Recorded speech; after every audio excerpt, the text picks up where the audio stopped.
¿Qué tal, mis hermanos? Que el Señor les bendiga. Qué gusto es poder compartir con ustedes la palabra de este culto del día jueves. Vamos a orar al Señor para que Él sea bendiciendo, Señor, cierto, esta palabra. Padre Celestial, gracias te damos, Dios mío, por este tiempo. Gracias, Señor bendito, porque podemos, Señor, escuchar el mensaje, Señor. Gracias porque tu palabra es viva y eficaz, Señor. Gracias porque tu palabra es atemporal, Señor.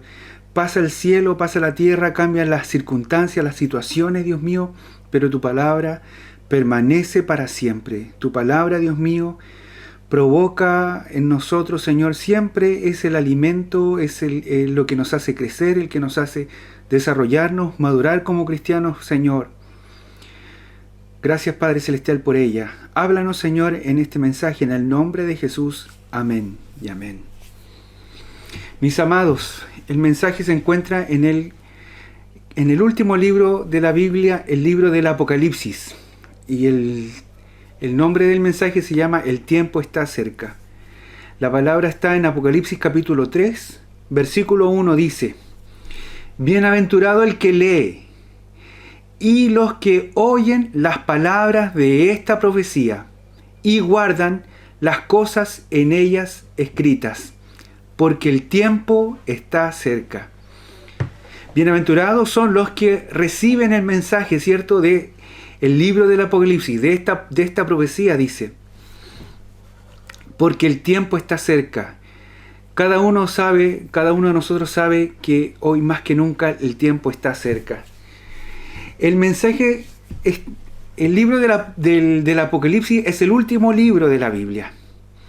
Es el último no porque sea el último escrito, sino porque cuenta acerca de los últimos acontecimientos o los acontecimientos finales.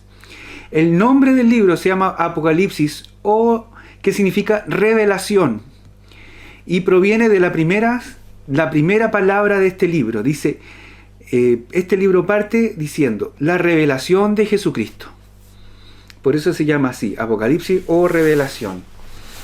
El libro tiene el sentido de revelar las cosas que pronto sucederán. Imagínense, hermanos, qué glorioso es escribir no del pasado, no de lo que uno vivió, sino cosas que el mismo Señor le relata al profeta para que él pueda escribir cosas que pronto sucederán, ¿cierto? El problema de este libro es que es un libro lleno de simbolismos y que por nuestra cultura occidental nos cuesta un poco entender. Hay personas que les da temor leer este libro, sobre todo porque habla del anticristo y toda la propaganda que ha hecho Hollywood de él, ¿cierto? Es cierto que el libro del Apocalipsis relata acerca de lo que sucederá con la iglesia de los últimos tiempos. Y creo, hermanos queridos, que nosotros también somos parte de esa iglesia. El primer capítulo del libro vemos una maravillosa manifestación de la gloria de nuestro Señor Jesucristo como Rey vencedor. Si hay alguien que tiene dudas de que el Señor Jesucristo es Dios también, entonces tiene que leer el capítulo 1, porque en este capítulo se revela su gloria y su majestad. En los capítulos 2 y 3 de este libro del Apocalipsis aparece el mensaje a las 7 iglesias. Estos son mensajes fuertes y claros que representan a 7 distintos grupos de creyentes de distintos lugares, pero que han existido desde el comienzo de la iglesia primitiva y se encuentran dentro de la iglesia hasta el día de hoy. Creo, hermanos amados, que estas 7 iglesias que menciona el libro del Apocalipsis son parte también de nuestra iglesia y nosotros somos como esas iglesias. También la palabra de que el Señor le habla a esas iglesias nos las está hablando a nosotros también. Algunos comentaristas dicen que el mensaje era según la iglesia, era para distintas épocas de la historia. Pero yo creo, hermanos, fervientemente, como toda la escritura, que el mensaje del Apocalipsis y de las 7 iglesias es atemporal. Es decir, el mensaje de la primera iglesia hasta la última iglesia es para nosotros tal como lo es toda la Biblia. Toda la Biblia dice que es inspirada por Dios y útil para redarguirnos, para moldearnos, para tratar con nosotros. Así también el mensaje de las 7 iglesias. A continuación, voy a explicar brevemente el mensaje de las 4 primeras iglesias y aprenderemos qué cosas necesitamos mejorar. Porque es importante que no descuidemos este mensaje. Hermanos, somos la iglesia de los últimos tiempos, somos la iglesia del Apocalipsis, entonces tenemos que estar atentos a lo que el mensaje para la iglesia del Apocalipsis que tiene. Y si hay algo que en estas iglesias el Señor quiere tratar con nuestra vida, hermanos, recíbalo con todo el amor del Señor, ¿cierto? La primera iglesia que se menciona es el mensaje a la iglesia de Éfeso. Y esto está en el capítulo 2, del versículo 2 al 7. Dice así: yo conozco tus obras, y tu arduo trabajo, y paciencia, y que no puedes soportar a los malos, y has probado a los que dicen ser apóstoles, y no lo son, y los has hallado mentirosos. Y has sufrido, y has tenido paciencia, y has trabajado arduamente por amor de mi nombre, y no has desmayado. Pero tengo contra ti que has dejado tu primer amor. Recuerda, por tanto, de dónde has caído y arrepiéntete, y haz las primeras obras, pues si no, vendré pronto a ti y quitaré tu candelero de su lugar si no te hubieses arrepentido. Pero tienes esto, que aborreces las obras de los nicolaitas, las cuales yo también aborrezco. El que tiene oído, oiga lo que el Espíritu dice a las iglesias. Al que venciere, le daré de comer del árbol de la vida, el cual está en medio del paraíso de Dios. Qué glorioso, hermanos queridos, es el mensaje. Esta iglesia tenía virtudes, ¿cierto? Era una iglesia gloriosa, hermano. Dice que sus virtudes eran sus obras. Era una iglesia reconocida. El Señor reconocía su arduo trabajo. El Señor reconocía también la paciencia de la iglesia. Y Él reconoce de que la iglesia sabe distinguir a los malos y a los mentirosos, y que la iglesia tiene la habilidad y la capacidad para rechazarlos. También podemos ver en el versículo 6, ¿cierto?, que esta iglesia es capaz de reconocer las obras de los nicolaitas y rechazarlos también. Dice que ellos aborrecen también las obras de los nicolaitas. Este grupo eran las personas que mezclaban el culto a Dios con ritos paganos. Entonces es una iglesia atenta, basada en la doctrina, sabe lo que tiene que hacer, sabe lo que debe y lo que no debe hacer, es capaz de pararse frente y rechazar, ¿cierto?, a los mentirosos, a los malos, a los que se dejan llevar por las doctrinas, ¿cierto?, por el culto a los paganos. Tenía buenas cualidades esta iglesia. Y tal vez podríamos pensar de que a nosotros, como a la iglesia actual, nos falta también un poco de estas virtudes. Creo que a nuestra iglesia le falta un poco de obras o de arduo trabajo, que en ocasiones he sentido que nos hemos dejado estar, ¿cierto? O que tal vez estamos tan acostumbrados a todo inmediato que también perdemos la paciencia. O puede ser que en alguna ocasión no hemos logrado discernir bien los que se deslizan en ritos paganos, se deslizan en cosas que no agradan a Dios. El Señor no solo recalca los defectos de las iglesias, también reconoce y valora las virtudes. Qué bueno es el Señor con esto, ¿cierto? Pero hay algo que entristece al Señor en esta iglesia. Dice, pero tengo contra ti que has dejado tu primer amor. Buscando acerca de esto, el comentarista Matthew Henry dice, la rutina de cada día llega a dar lugar al enfriamiento del amor inicial. Se enfría el fervor del noviazgo, de la luna de miel del matrimonio.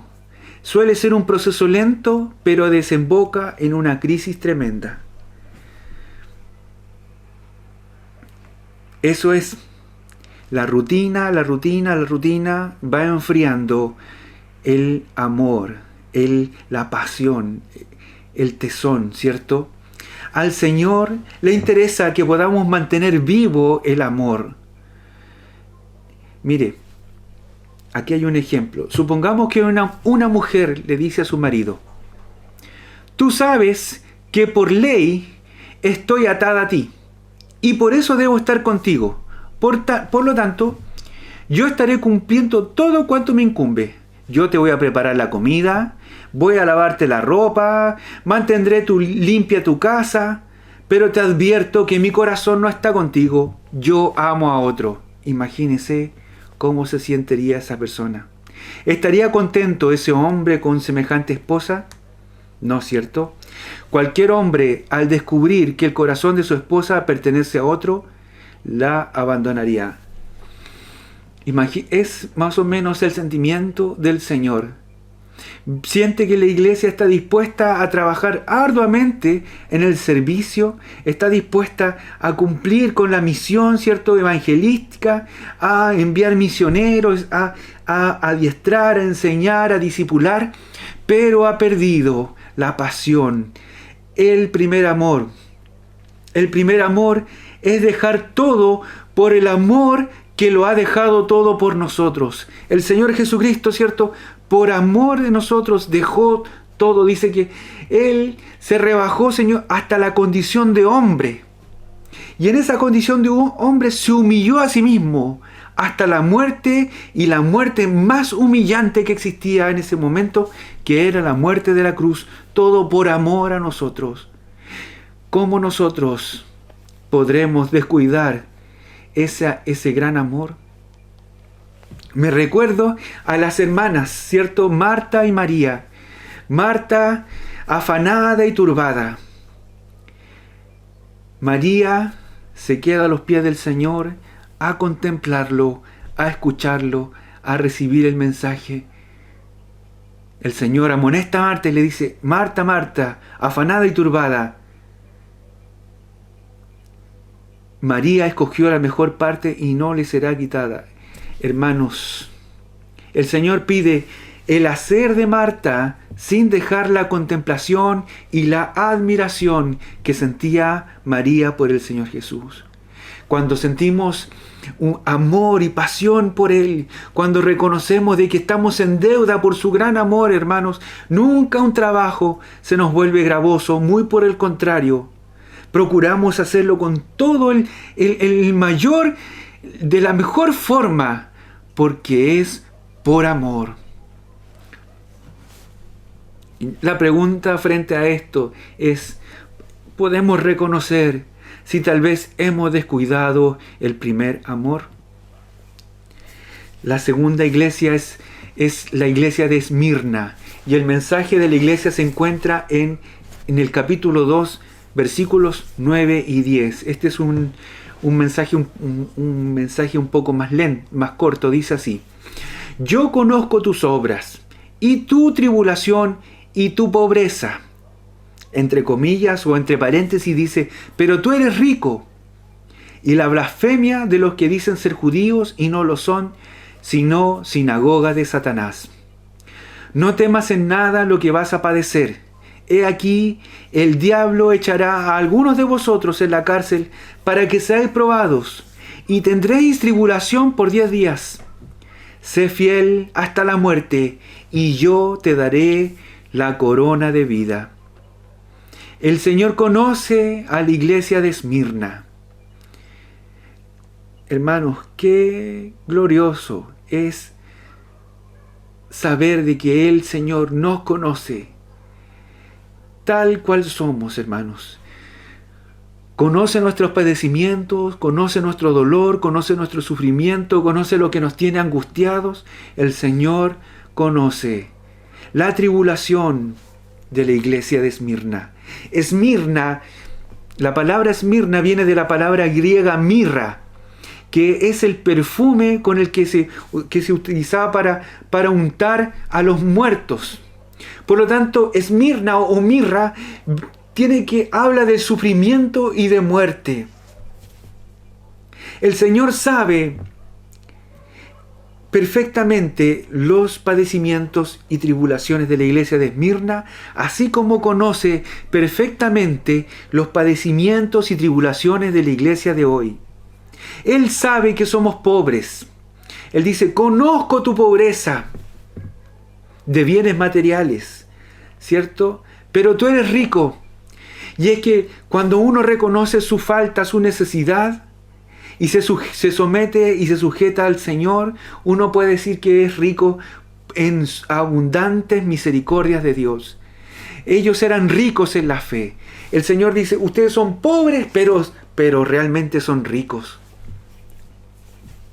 El Señor sabe que han guardado la sana doctrina, aunque han pasado por dificultades. La iglesia de hoy también, ¿cierto? También ha pasado por dificultades. Hemos tenido hermanos que han pasado momentos difíciles debido al COVID. Pero me gusta esta promesa y yo le animo a que se aferre a ella también, la del versículo 10. Dice así, no temas en nada lo que vas a padecer. No temas en nada, no tengas miedo lo que vas a padecer. Sé fiel hasta la muerte y yo te daré la corona de la vida. El Señor nos dice, yo estoy contigo, no tengas temor, no te aflijas.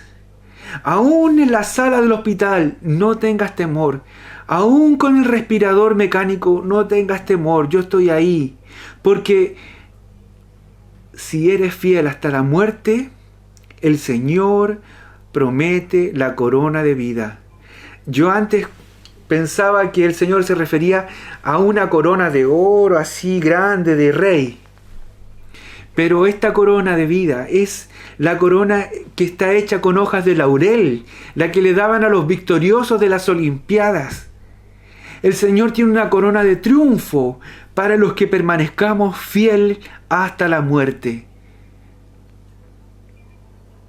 Pablo decía, me es difícil esto, no sé si, ¿qué es mejor? Si estar vivo para servir al Señor o morir y llegar y recibir la corona de vida. Sea cual sea nuestra situación, confiemos, hermanos, aferrémonos al Señor y tomémonos de esta promesa. La tercera iglesia que hablaremos hoy es el mensaje a Pérgamo. Este se encuentra en el capítulo 2, 13 al 16. Dice, yo conozco tus obras y dónde moras, donde está el trono de Satanás. Pero retienes mi nombre y no has negado mi fe, ni aun en los días en que Antipas, mi testigo fiel, fue muerto entre vosotros, donde mora Satanás. Pero tengo unas pocas cosas contra ti, que tienes ahí a los que retienen la doctrina de Balaam, que enseñaba a Balac a poner tropiezo ante los hijos de Israel, y a comer de cosas sacrificadas a los ídolos, y a cometer fornicación. Y también tienes a los que retienen la doctrina de los nicolaitas, la que yo aborrezco. Por tanto, arrepiéntete, pues si no, vendré pronto a ti y pelearé contra ellos con la espada de mi boca. El Señor habla de la iglesia de Pérgamo, la iglesia que mora donde está el trono de Satanás. Imagínense cómo era esa ciudad, cómo era ese lugar. Es decir, Él habla a los hijos que viven en el mismo infierno. En este tiempo, el estar encerrado nos ha permitido, hermanos, vivir situaciones difíciles incluso dentro de nuestros hogares. Hay personas, hermanos, hay hermanos que tienen que aguantar todo tipo de cosas dentro de sus propios hogares. Esto, créame que sí ha sido acentuado con la pandemia y con el encierro. El Señor les advierte a los que sufren, los que viven en estas situaciones difíciles dentro de sus propios hogares: no te dejes llevar. En la palabra del Señor, no te dejes llevar, no dejes que te convenzan los que hablan mal de los hijos de Dios. Eso era lo que la doctrina de Balaán y los de Balac hablaban mal de los hijos de Dios. Ellos deseaban mal para el pueblo de Israel. No te dejes llevar, no dejes que te convenzan. No prestes oído a los que hablan mal de los cristianos. Hay personas que les gusta hablar y enrostrarle a los cristianos los detalles que pueden tener. Pueden hacer muchas cosas bien, pero hay personas que les encanta enrostrar, enjuiciar, resaltar, recalcar los detalles, los errores, las cosas que a su parecer tal vez incluso les parecen que no son las correctas.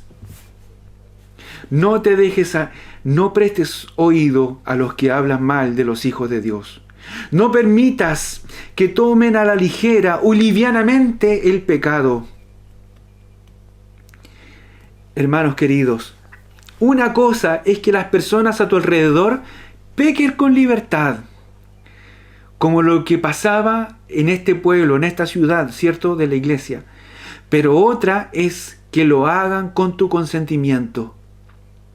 El Señor advierte: yo sé que tú vives ahí, dentro de esta ciudad donde se vive el mismo infierno con Satanás ahí mismo. Pero no permitas que hagan lo que quieran, pero no sea con tu consentimiento. Si te piden la opinión, si te piden permiso, si tienes autoridad frente a ellos, haz saber lo que es pecado y lo que desagrada a Dios. Pero si viven contigo y la gente no depende de ti, guarda silencio y cuida tu corazón en santidad y en pureza. Guarda tu oído, guarda tus ojos, conságrate al Señor. El Señor sabe, hermanos, cuál es tu situación. Él sabe perfectamente lo que vives en tu hogar. Él sabe con quién vives. Él sabe lo que tienes que pasar. Y Él también, hermanos queridos, el Señor te conoce. Él está viendo cada cosa. No te desanimes. No te desalientes. No tires la toalla. Afírmate al Señor y sé la sal que Dios espera que tú seas. El cuarto mensaje es el mensaje a la iglesia de Tiatira. Esta está en el capítulo 2, 19 al 25. Dice así: yo conozco tus obras, y amor, y fe, y servicio, y tu paciencia, y que tus obras postreras son más que las primeras. Qué glorioso es el currículum de la iglesia de Tiatira. El Señor ve cada cosa buena que tiene esta iglesia. Dice: pero tengo unas pocas cosas contra ti. Ese pero, dice el Señor, hay algo que necesito mejorar. Que tolera, dice, que esa mujer Jezabel, que se dice profetiza, enseñe y seduzca a mis siervos a fornicar y a comer cosas sacrificadas a los ídolos. Y le he dado tiempo para que se arrepienta, pero no quiere arrepentirse de su fornicación. He aquí, yo la arrojo en cama, ¿cierto? Yo la enfermo. Y en gran tribulación a los que con ella adulteran, si no se arrepienten de las obras de ella. Y a sus hijos heriré de muerte, y todas las iglesias sabrán que yo soy el que escudriña la mente y el corazón, y os daré a cada uno según vuestras obras. Pero vosotros y a los demás que están en Tiatira, a cuantos no tienen esa doctrina y no han conocido lo que ellos llaman las profundidades de Satanás, yo os digo, no os impondré otra carga. Y es que el Señor sabe lo que vivimos. Él dice que no pondrá mayor carga que la que nosotros podemos soportar. Dice: pero lo que tenéis, retenedlo hasta que yo venga. El Señor no pasa por alto las virtudes. Él nos conoce, el Señor conoce cada cosa buena que tú tienes. y Él la valora y la aprecia y la recompensa. Tenga usted por seguro de que el Señor recompensa cada una de esas cosas buenas que usted tiene. Tal vez usted tiene un corazón servicial, benevolente, usted está dispuesto a bendecir a otros, a ayudar. Al que le pide usted suelta una moneda, siempre está dispuesto. O tal vez usted es una persona amorosa que transmite el amor de Dios o que transmite la fe de Dios. Una persona que es paciente, que aguanta. Y el Señor conoce todo eso. Él sabe lo bueno en nosotros. Pero también el Señor sabe lo que necesita ser cambiado. Él no usa una balanza como a veces pensamos que debiera ser, ¿cierto? Tratando de cubrir lo malo con las cosas buenas. El Señor destaca lo bueno, pero no hace vista gorda de lo malo. Gloria a Dios por eso. El Señor lo confronta para remediarlo. ¿Cómo vamos a darnos cuenta de lo malo si es que el Señor no lo muestra?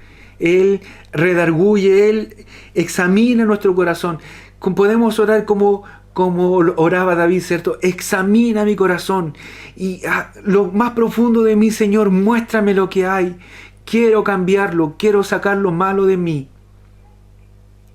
Él tiene esa virtud de confrontar las áreas difíciles de nuestra vida.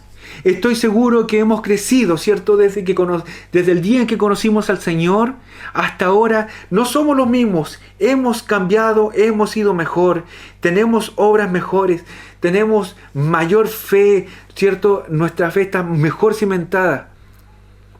Pero también sé que hay cosas que Dios sabe perfectamente que hay en nosotros y que nos hace falta cambiar. El Señor sabía que la iglesia toleraba a esta mujer. Esta ciudad era cuna de la idolatría.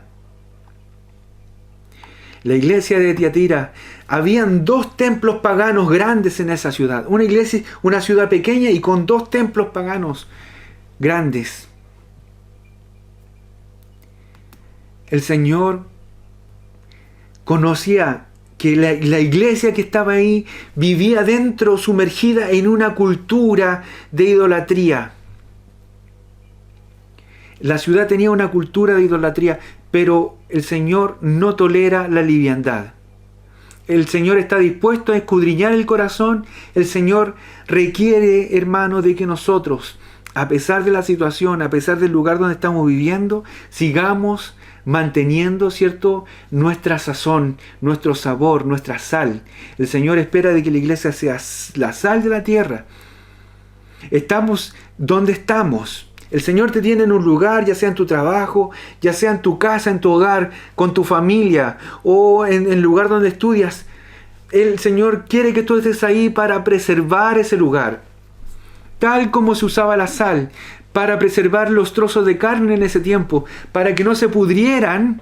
En ese tiempo no había refrigerador, así que la forma de evitar de que se llenara de moscas, de gusanos, ¿cierto? Se untaba en sal, se dejaba ahí con mucha sal, de tal forma de que ninguna bacteria pudiera criarse en ese trozo. Así también el Señor espera que nosotros podamos ser sal, podamos elevar nuestra voz y decir lo que estamos y lo que no estamos de acuerdo.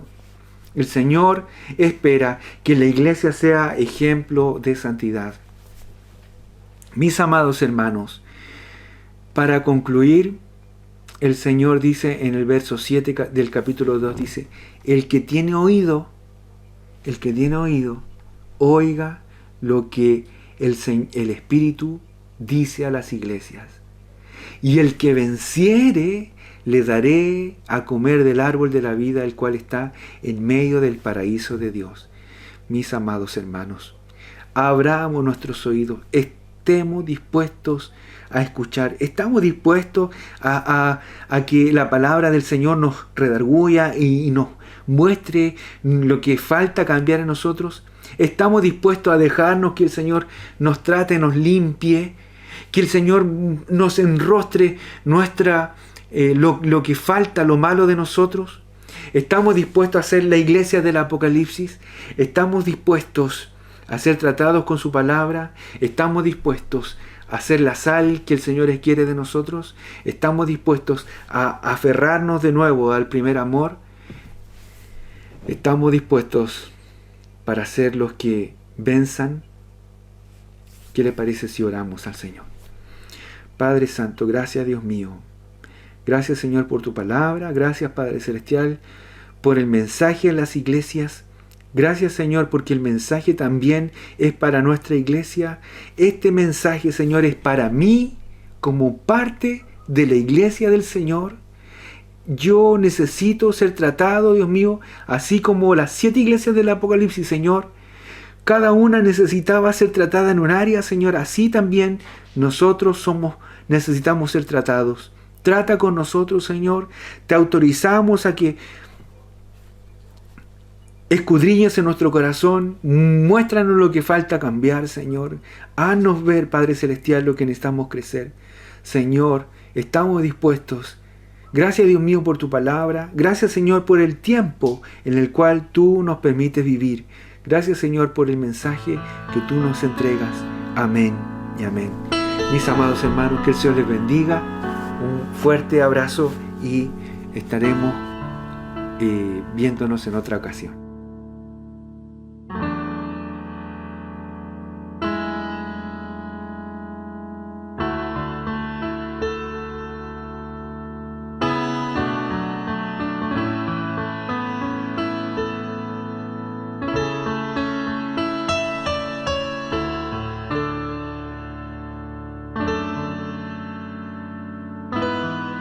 Mas el Dios de toda gracia, que nos llamó a su gloria eterna, nos perfeccione y afirme,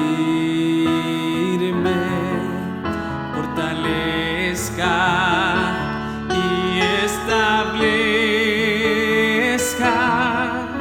A Él sea la gloria, a Él sea el imperio por los siglos de los siglos. Amén.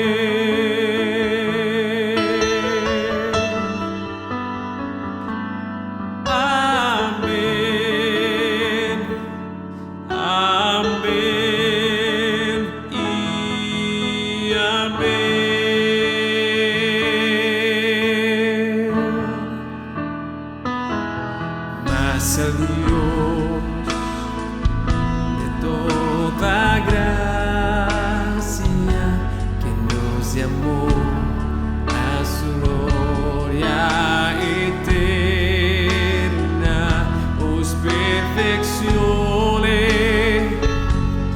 y afirme, fortalezca y establezca.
conocido.